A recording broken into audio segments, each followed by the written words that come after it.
Get a free trial and 10% off today's sponsor at squarespace.com/forward. Warning, there are spoilers. Welcome back. Amazon's show, Lord of the Rings, Rings of Power, has just finished its first season, and there was a lot of blacksmithing and metalworky stuff in it, so we are going to be reacting to it and seeing what we think. First up, we have a guy hammering on a very interesting anvil, making a big-looking arrow. This is not an anvil shape that I've exactly seen before, because it has a super thin square horn.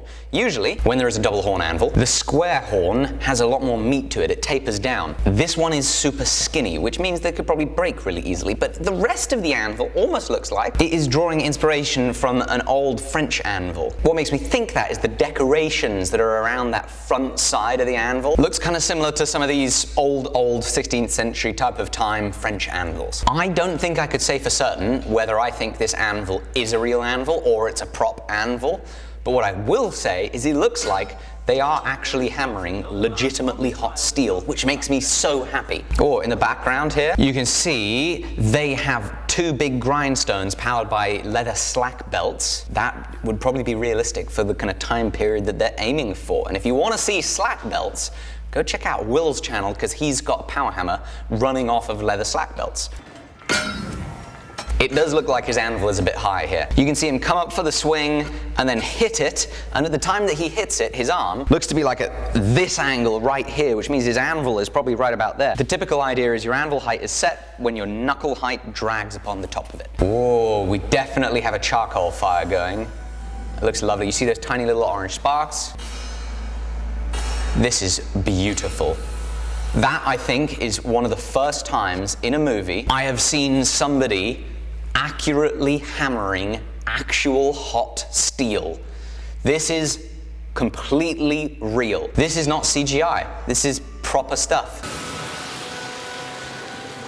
What is shocking to me, however, is the classic Hollywood movie, quench the blades when they're orange hot all the time, which you don't do when you're forging things like that. When will they learn? This is the third time we've done a reaction to Hollywood stuff, and they always quench the blades. They haven't learnt yet, Jamie. When are we going to get it across to them? Next up, we're in a new workshop with a cursed hilt, and it looks like he is trying to destroy it. Not going so... Wow! Yeah, that happens. Snapping hammer handles is a very real thing. When you're blacksmithing, it's a super common thing that happens is your hammer head breaks off from the handle. This can be especially easy to happen when your eye being the hole that the handle goes into, is too small, because then you don't have as thick a wood in there and it breaks more easily. So maybe this chap needs a hammer with a wider eye. What's interesting is that in these different workshops, they have vastly different tools and equipment. The anvil this guy's using before he snaps his hammer is basically a big stake anvil. It has no edges on it, and edges are really useful. And I don't know if a blacksmith would be using that if they had the choice. So maybe this indicates that this is a more impoverished area in the show. Yeah, so this is a different continent to the first workshop.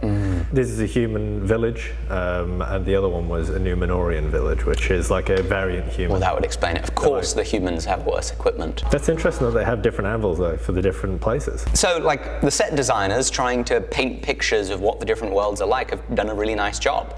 And the workshop itself is tattered and run down. The previous one we were in was lovely. Ooh, I love it. You know what this reminds me of? French medieval castle. Tom Scott recently did a video at this castle, Guidelon in France, but when I was a kid, I went there. You can see that the setup they have for bellows in the Lord of the Rings show is actually very similar to the setup that they have for bellows in a 13th century period correct blacksmith workshop. So here's something I want to talk about. They've got a grinding wheel going at a relatively slow pace, but it is throwing massive sparks. Tons of sparks. There's definitely something funky going on here, because I once made a video, and in this video I saw iThmfx demonstrating the use of one of their big water wheels that's spinning at 60 miles an hour on the surface. Now admittedly, it is water cooled. The one here is not water cooled, which first flaw here is it would have been water cooled. But here's the thing, this is spinning so much slower than this one here, and this one here throws 0 sparks. There's no sparks. The sparks themselves look super white, and I think they've done a little bit of movie magic, and they've put an extra sparky material under a little bit of that blade so that it sparks up nice and bright. Magnesium? Yeah, it could be magnesium, it could be like... Yeah. My brain no worky work. So right after that, they're now sharpening arrowheads, and they've got a vise, and this is where I have my biggest critique of the show. This is a bit of twisted flat or square bar, and the twists per inch is approximately 1. That twisted bar would not work as a thread, and with such a tiny little handle there, you're not going to get any extra leverage to get any reason for using a thread anyway. That's so crazy why they did that, because it had to hold the thing, which it clearly didn't do on its own, and they had to make that vise for the show. So why did they not just make it so that it would work? Exactly.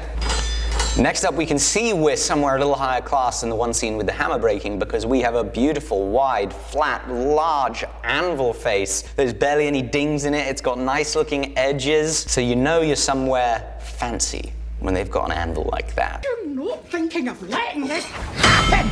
God, now you get an idea of the scale of that thing. Once upon a time... She's a dwarf? Yeah. Oh, even though they're dwarfs, that anvil looks like a really meaty anvil. It's probably a 500-pound anvil. But here, more interesting stuff. Look in the workshop they have.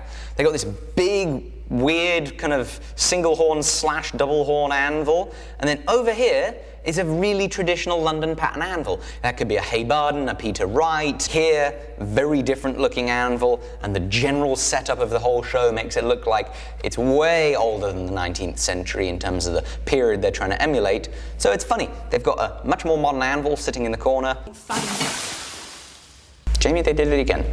They just quenched an orange hot blade halfway through the forging in water. Whoa. This is a workshop. Look at that, that is gorgeous. That might just be the largest anvil that I have ever seen. It might not be the largest anvil in the world though, because check this out. If that's a real anvil, that is definitely bigger. Oh, look at this contraption of wheels, flywheels, gears.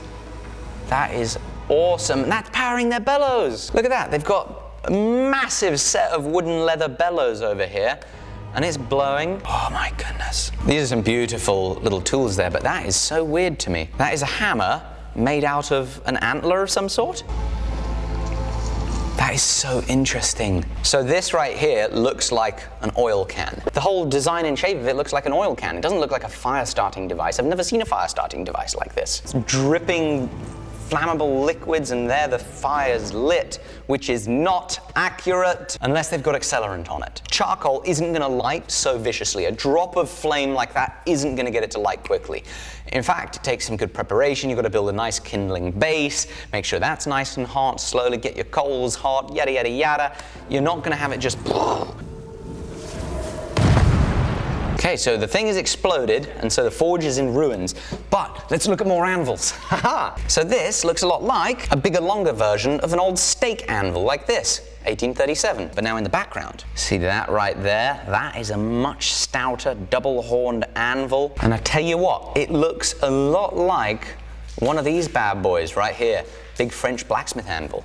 I need gold and silver of the most exquisite quality. Okay, so he needs to make rings from her dagger because he needs gold and silver of the finest quality. Let's see how this plays out. So are they insinuating that this dagger, the blade is silver? I don't know, because here's the thing I was watching here, is they have just put the dagger inside this steel box, which I think looks awesome. I really like this, and I think that we should make one. This crucible of theirs is made of steel. They've put the dagger in it. It's now going onto this obscenely large fire. And yeah, are they calling the blade silver? They need the finest purity silver, the finest purity gold, and it looks to me like they just put a steel blade in there. So steel blade just melted inside a steel crucible or ladle. Okay, so it's now out of the fire, and we have yellow hot molten material inside this steel ladle or crucible, but the steel ladle or crucible is not hot. That's not gonna work. So if you're intending to heat up a vessel to the point that the contents inside become molten, your vessel needs to become at least the same temperature as the molten material. Silver or gold, ignoring the potential steel blade in there, is only going to be molten when it is a bright yellow in temperature. And if you were to get steel that hot, it would also be that hot. So why is your crucible not hot too. At last, look at this. You see some heat. The very bottom of it's like a dull red. And I've certainly never seen a ladle that looks like this. They're pouring it out the front. I think the ladle looks awesome and I want to make one. So now they're putting in their special material to make the proper stuff. What's it called? Mithril. So now they're putting in their meteorite. Mithril. Mithril? Mithril? Mithril. What? No. Yeah. What are they putting in? It's called mithril or mithril, depending on how you pronounce it. Okay. So now they're putting in their mithril, and they've got a spinning crucible now. So they poured it from the one thing into the next. And there looks to be a whole lot more volume than there was at the beginning. Again, with their twists, what is this? What is this? They've got a bit of twisted bar in there because it's a twisting machine. You think a bit of twisted bar in it makes it like a twisted machine. No, this is silly. So this crucible is spinning and they're presumably mixing it. Maybe we give them the benefit of the doubt and they have just invented some sort of separation technique. Just like when you separate blood from plasma, they spin it. Maybe they're separating out the steel that was in the blade from the gold and the silver with this unknown technique so that they can get rid of the steel and have the most finest purity silver and gold ever imaginable. Oh wait, couldn't they have just cut the steel off of it and just used the silver and gold? Yes, they could, but they didn't. So then, are we saying that the blade was silver? Why in the hell would you have a silver blade? I don't know. Why would you have a silver blade? What use is that? You go to stab somebody and it hits a bone and then it just bends in half. So this is very beautiful to see, but would give you problems if you're trying to cast things. If you have this big, long run of your molten material on a cold surface, that cold channel, it's going to cool down by the time it gets to here, and you're not going to have molten material. You wouldn't be able to do that. So they've just poured it into the final mold, it's broken apart, and they have their bars. What is nice, well done to the writers and whoever else was involved, they have a sprue. When you cast something, you need a sprue. It's the little funnel-like thing that guides the material into the actual what's-it, and they actually have one. I like it. And so then now it looks like it's onto the jewelry work.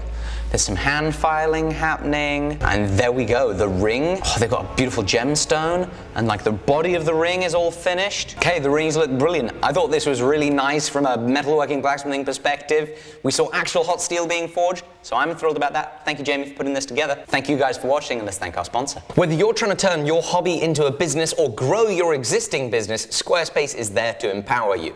Its all-in-one website building platform with no plugins, patches, or upgrades ever allows you to do everything from buying your domain to selling unlimited physical or digital products, all on a website that's going to look beautiful both on mobile and on computers because you get to pick from countless themes that scale effortlessly between the two. Filling your website with content is incredibly easy because it's effectively drag and drop, and the monetization options that you have for your customers are almost limitless. You can use Squarespace member areas to sell access to exclusive content. You can book appointments using Squarespace scheduling. It's what I've been using for my little dog training side business, and I absolutely love it. You can of course sell online, but you can also sell in person with Squarespace Point of Sale. It's the all-in-one platform that you can truly scale your business with, so please go to squarespace.com/forge, get a 14-day free trial, see how you like it, and then you'll get 10% off your first purchase with them with a domain or a Squarespace plan using code FORGE at checkout. Thank you so much for watching. Thank you Squarespace for sponsoring this. Bye-bye.